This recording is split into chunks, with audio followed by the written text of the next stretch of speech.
Oh, what's going on YouTube? Sorry about that. Massive malfunction going on with the connection. So I just noticed everything was dropping out, so I had to sort that out. So yeah, bit of a malfunction. Sorted it out, then rescheduled it for quarter to, then managed to delete it. So sorry again. So yeah, back for another one. What's happened this last 24 hours? Nothing much.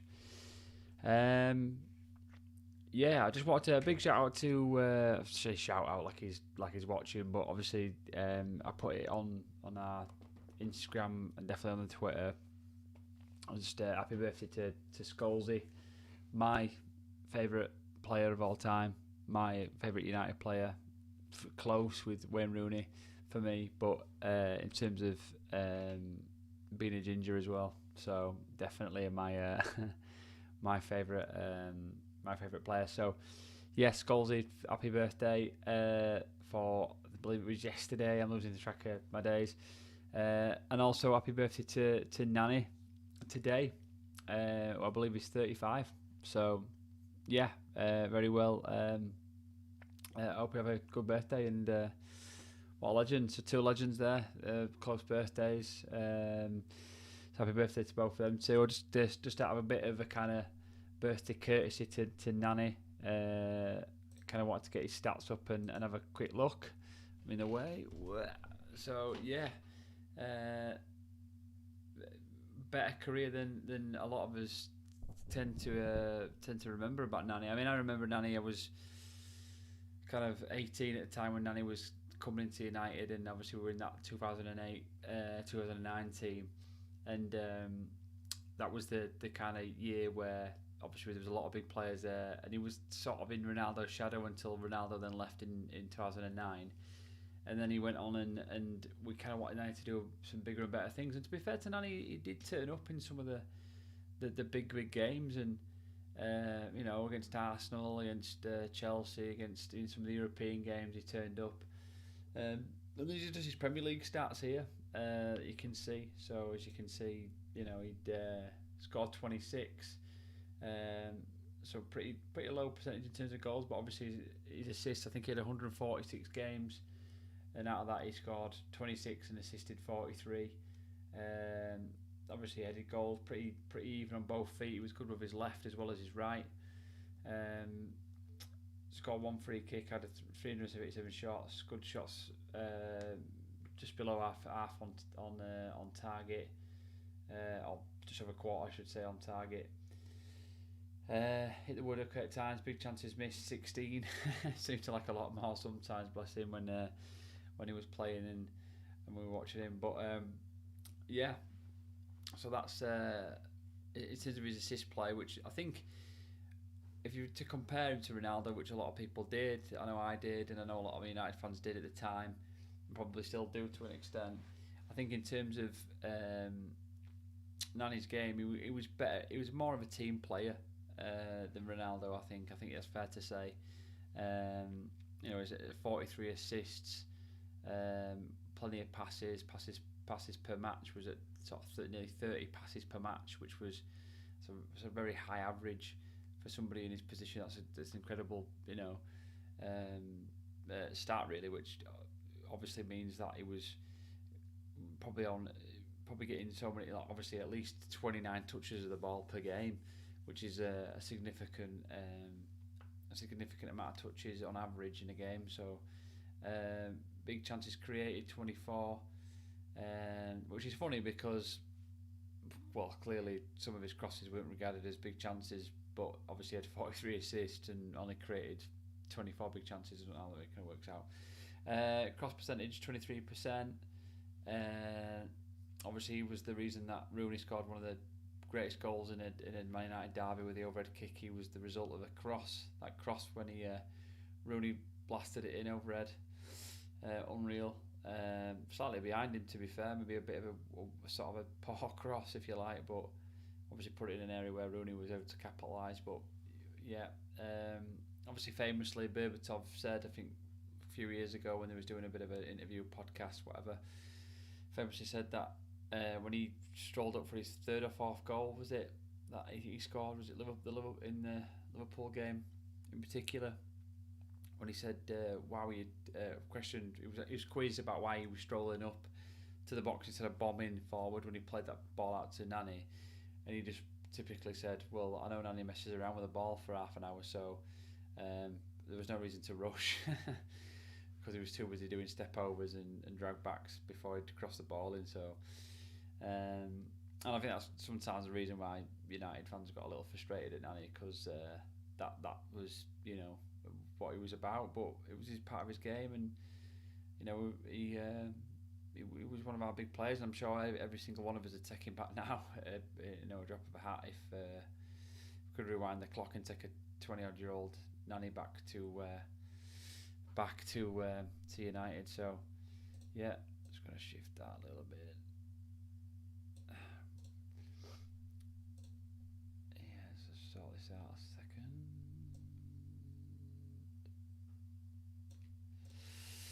So yeah, what else are we? So that's his stats. Good stats from Nani there. So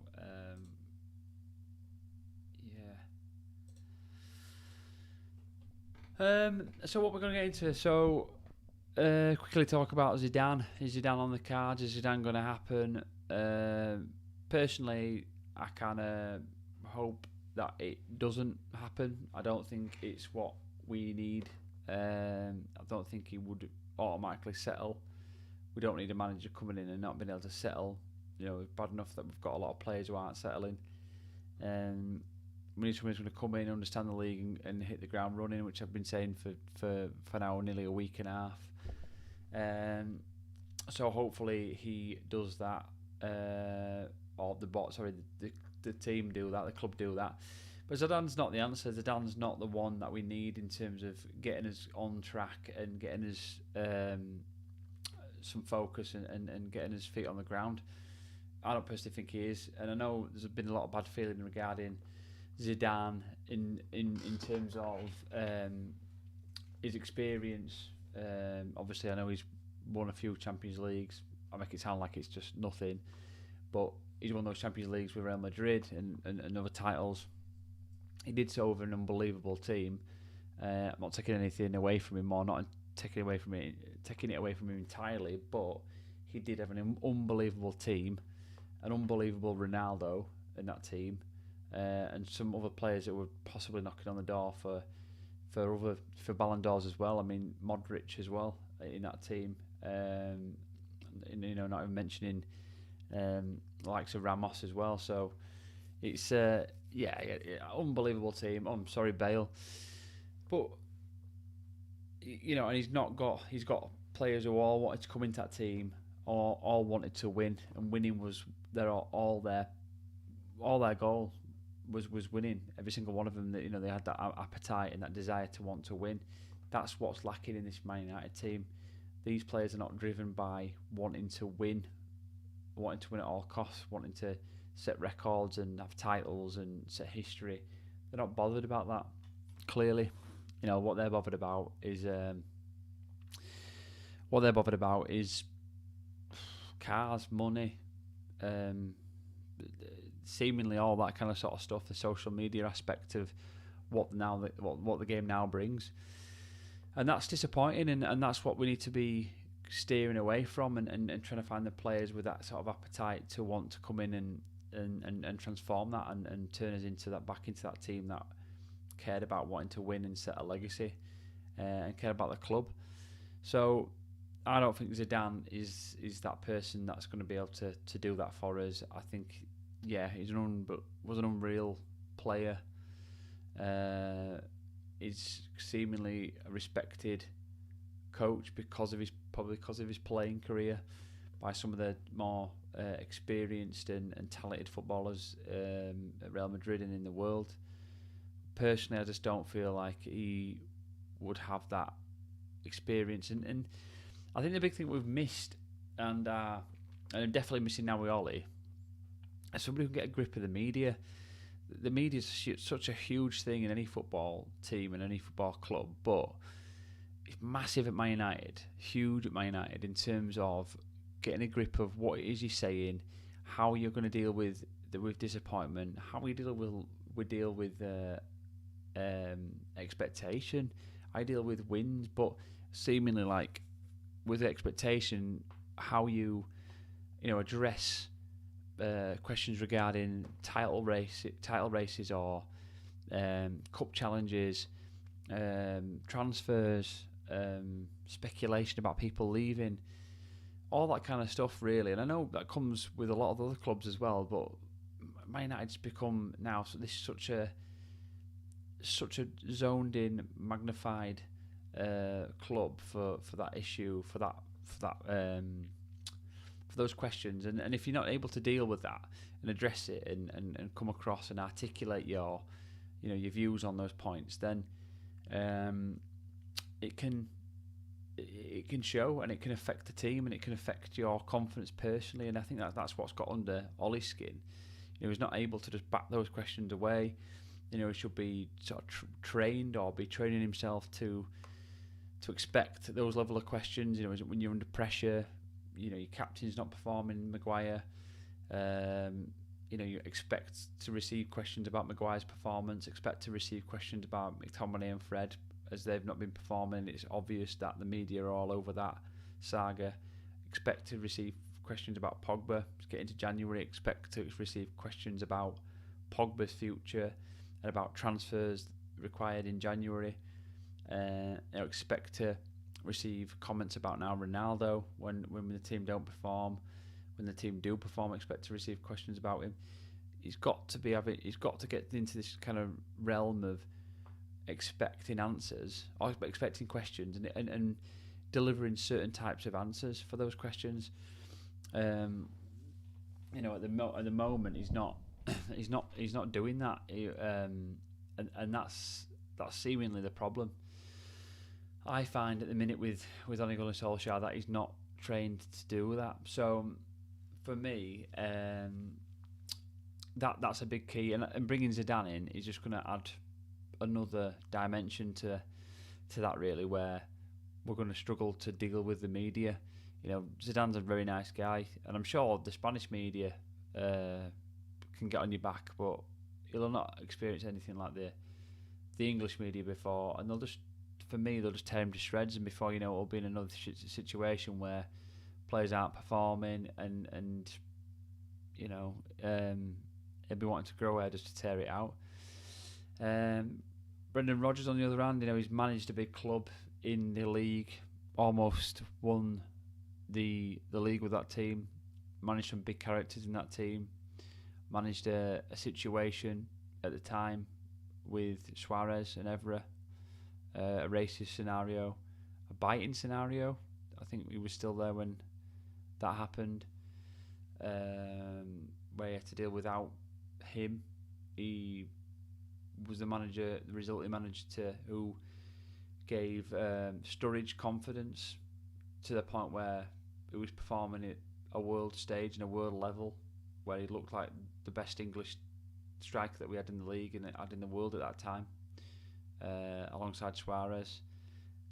Was the reason that Sterling grew as a player, and obviously then subsequently, unfortunately, moved on, but grew as a player. So there's been a lot of massive plus points with Brendan Rodgers, and the reason why we've seen why he's such a good manager. Obviously it didn't work out eventually with him at Liverpool, and the expectation outgrew him a little bit. I've sort of talked through his stats earlier in some earlier videos earlier in the week, and we looked at them, and his win ratio isn't the best.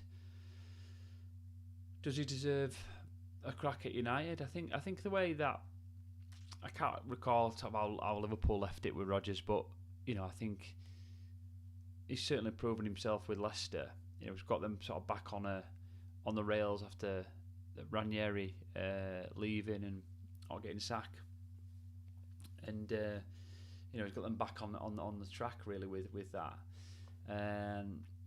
I think he is quite a loyal coach, albeit I think he's just quite ambitious. And I think, from a Leicester point of view, they are quite an understanding set of fans and an understanding club. And I think if he did want to leave, they would probably understand why. But then possibly would they see it as United have, dropped off a peg.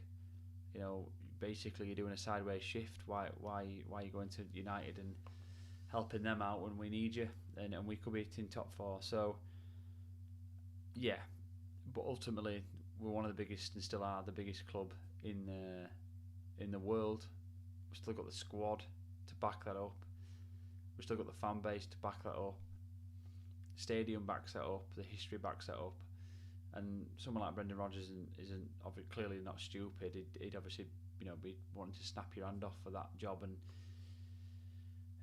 for me, out of Ten Hag and Rangnick and Zidane, he's quite easily the most viable option for me at this moment in time. He's the one that is standing out as somebody who's got the best experience, somebody who can deal with the English media, who's been there, who's done it, who's managed big personalities, big characters, big talents, has helped youth grow. He's currently helping youth grow with Tielemans, with Maddison, with Harvey Barnes.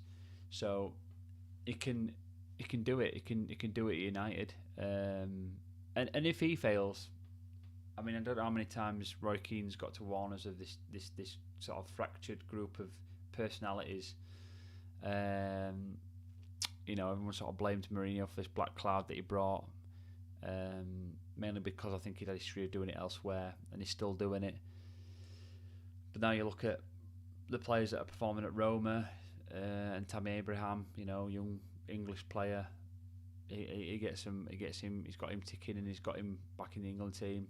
Whereas you look at Mason Greenwood, who, in my opinion, deserves a crack at the England team and has done absolutely nothing wrong other than the fact that he's now second fiddle to Ronaldo. Ronaldo really has lost his place in the England team. So yeah, it's. I think Rodgers has got the credentials to take the job. I think we all want this ready-made winner of a manager. And I think we've just got to accept that doesn't always work. I think that it can work with somebody who's got a little less experience and got just as much desire as experience. And I think the beauty of it is that I do actually think Rodgers has got the kind of experience that we need. Tactically, I think he understands what it is that we would need. I think, as I say, from a point of view of grasping the media and dealing with them, I think he completely understands what it is that we need, and he would be more than competent at dealing with it. I think he's more than articulate enough and is charismatic enough to deal with it. Whereas I feel like Ole Gunnar Solskjaer, every time he talks, he seems to talk his way into trouble. So yeah, I think he's definitely a candidate really that can come in and take us that way, because I think from a manager's point of view, it's, especially at such a huge club as United, I personally feel that we can. What we need is somebody who distracts the media and distracts the worldwide focus away from the players and sometimes away from the performances. Obviously, not if the performances get into the level that they're at the minute with Solskjaer, because you can't ignore a 5-0 drubbing at home to Liverpool. You can't ignore, a steady strangling at home to Man City. You can't ignore the poor performances in Europe, clinging on by the skin of his teeth. You can't ignore them. You can't ignore getting kicked out of the Carabao Cup against West Ham. The other poor performances against Everton, struggling, losing against Leicester. It's just not good enough. And the home performances last season were awful. The away performances, albeit we were on this record, the away performances were diabolical. Going behind several times, clawing it back in the last minute. It's just not good enough, really. There's several things that just need to change dramatically, and for me, Zidane's not the person to do that. In terms of Watford and the game on Saturday, um, just get that up. So, game on Saturday. This is the formation I think he'll play. I sort of mentioned this a little bit yesterday, but for the sake of the fact that I think it's very important. I wanted to sort of chat about it again a little bit. So I definitely think this will be the formation that he'll go with. De Gea obviously in goal. Big talk about Henderson at the minute. I think everybody's aware of that he's looking to move away in January, which would be a huge shame. I think when you look at him as a goalkeeper, this is no disrespect to Henderson. I wasn't a massive fan of his anyway, really. I think he's a good goalkeeper. I think similar to sort of other peripheral goalkeepers that we've had in sort of the England setup as well, is that clearly he can do a job, but De Gea for me is just proven this season, this early part of the season, that he's just clearly one of the best keepers in the world.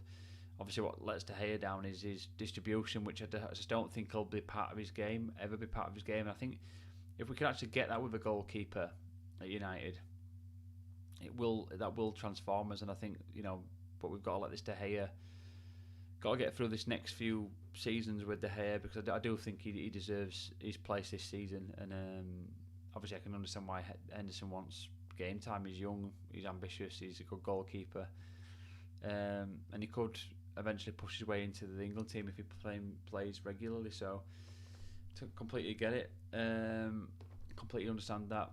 I'm not sure what the situation is still with Luke Shaw, but I've put Tellers on the left if Luke Shaw isn't fit.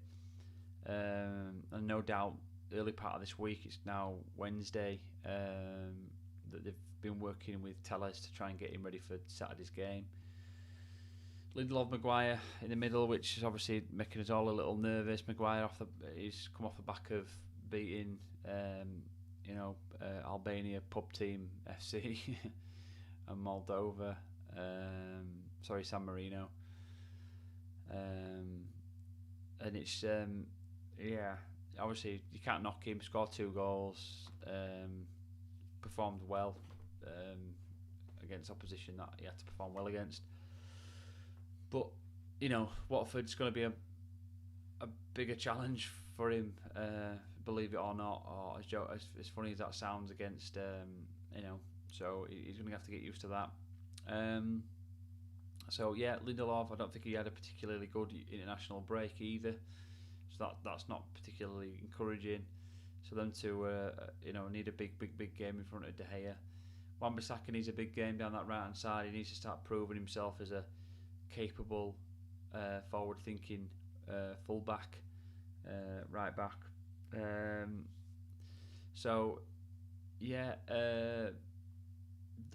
McTominay in the middle depends. It could quite easily play. Fred depends on his feelings with that. I know Fred hasn't returned from international duty yet, I don't think. McTominay's had an injury, so I suppose that position's a little up in the air, which makes me think that Van der Beek is definitely going to get a start on Saturday because of that uncertainty. For me, I play Lingard and Van der Beek in there anyway.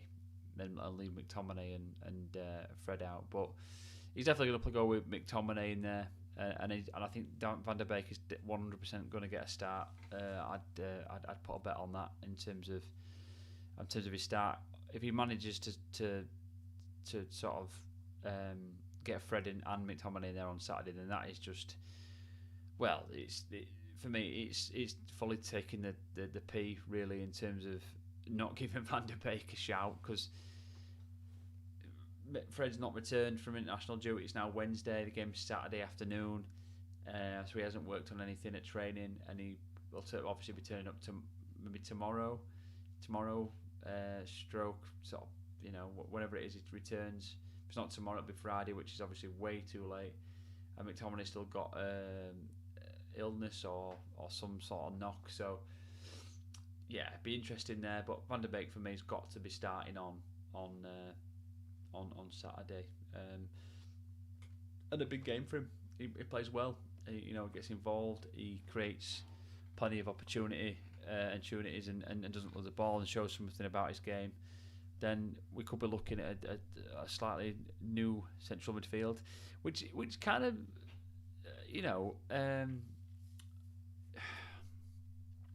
kind of surprises me a little bit, really, in terms of why he's been so stubborn. Because I think he surprised us all, hasn't it? Really, where I think if you were losing games, I think we've all played Football Manager, and if you're losing games, it's not going well. You start swapping players around. You start giving all the players a chance because you think, well, what have I got to lose here? And the players I'm putting out and I'm putting trust in and faith in are not delivering. So why not try a Van der Beek? It's cost me 40 odd, 50 million. Why not give him a chance? What have I got to lose? The fans will accept it, because why wouldn't they accept it? So yeah, that's that he's going to have a big game on Saturday, and I hope he does have a good game. I hope he scores. I hope he sets one up. I really do hope he's all over the place in a good way on Saturday, and he performs well. On the right, I've got Sancho. Again, he's another one similar to Van der Beek. Obviously, they're in the same boat a little bit at the minute with gathering a place within the team, but I really do feel like he could have a really solid game. Could Van der Beek, Sancho, and prove his worth. And he's got to link up with Van der Beek. He's got to link up with Wan-Bissaka. He's got to work hard, and it could be another one where if he performs well on that right hand side, if he does play him on the right, he could, he could be looking at a long term start. So he 100% needs to be playing on that right hand side for me. I don't think he's got anything to lose. Ole Gunnar Solskjaer, in my opinion, he's on borrowed time anyway. I think he's got till the end of the season as a maximum.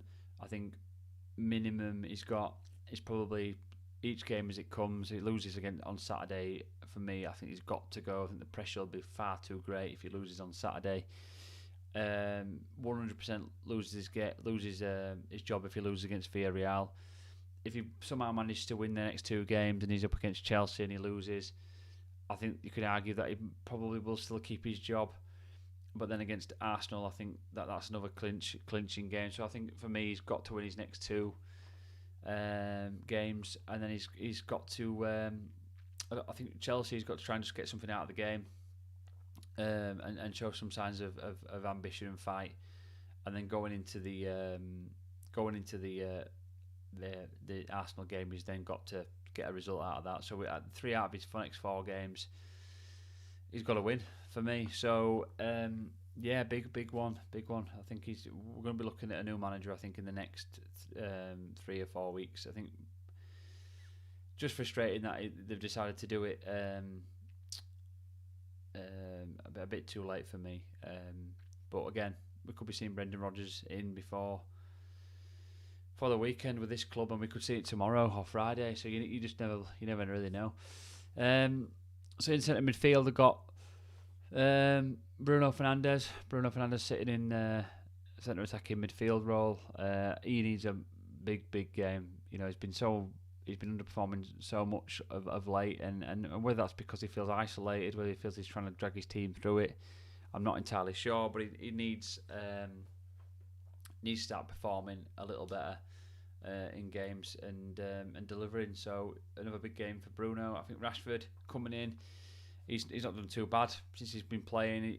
I don't think he's been 100% fit. I think he's been rushed back. I think Rashford's another one where I think there's been a bit of heavy reliance on Rashford when Solskjaer's played him. I can quite easily see Rashford being pushed out on the right, but I hope he sticks with him on the left because I think that's where he's more potent. The problem we're going to have, and the reason why I think we need a left footer really, and why Tellers needs to bomb past Rashford and do what Shaw does best when them two are playing, is he needs to link up with Rashford. So yeah, that's the team I think he'll play on Saturday. I think that'll be the team that he goes with, and I just hope that Van der Beek, if he does get a chance, does perform well. I hope that if Sancho gets a game again, he does perform well.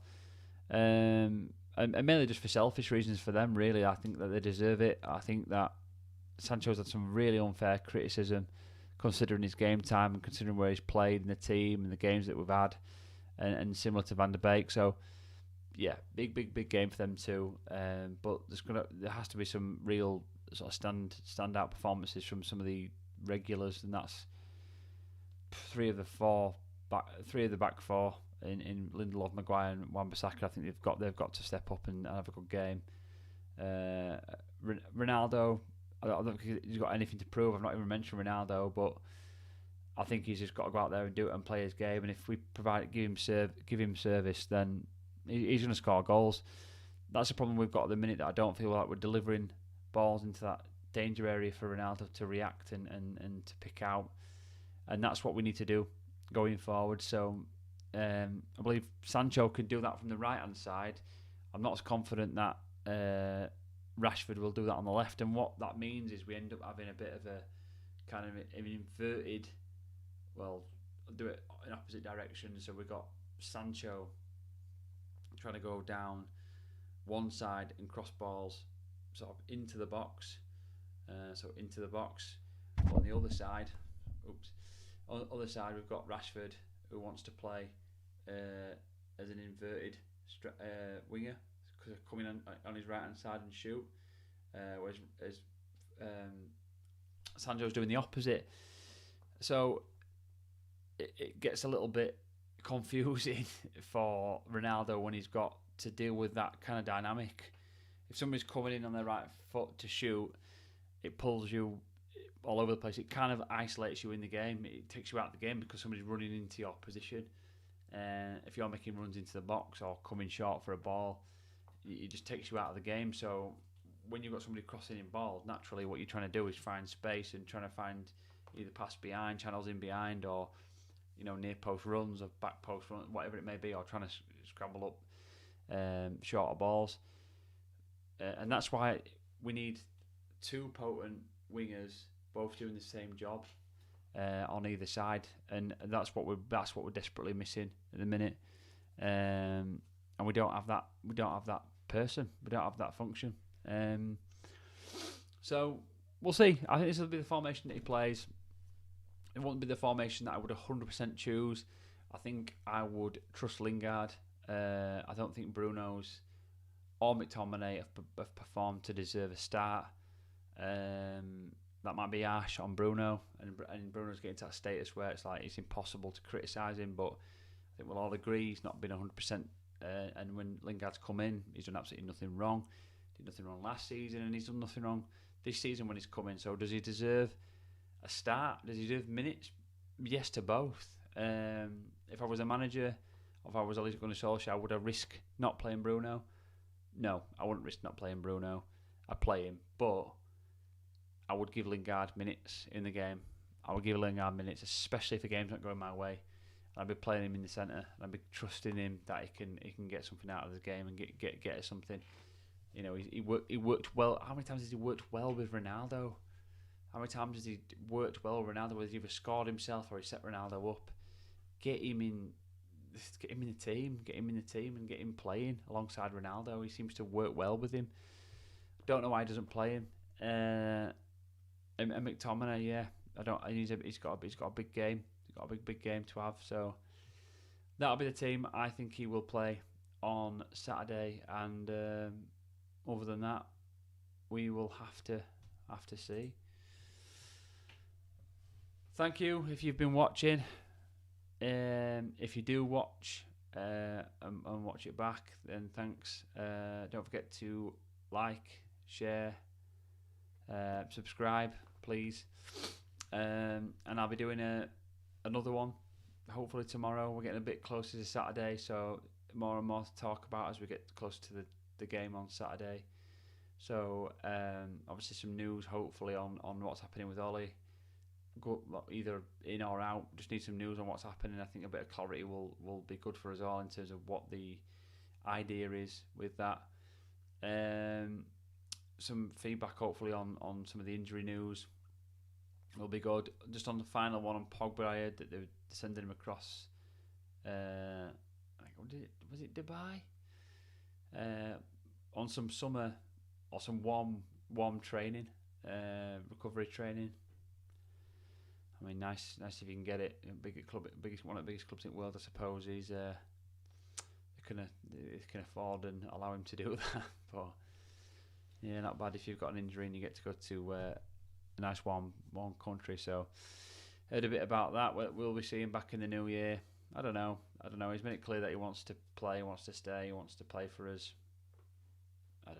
I don't know. You know, if he wants to play, just play. Stop kind of making excuses and having this kind of weird attitude that he constantly seems to have at this time every year. So yeah, we'll see. So as I say, as soon as we get closer to Saturday, we should hopefully hear a bit more on some of the outstanding questions regarding the squad and the team and some of the injuries and the team selection.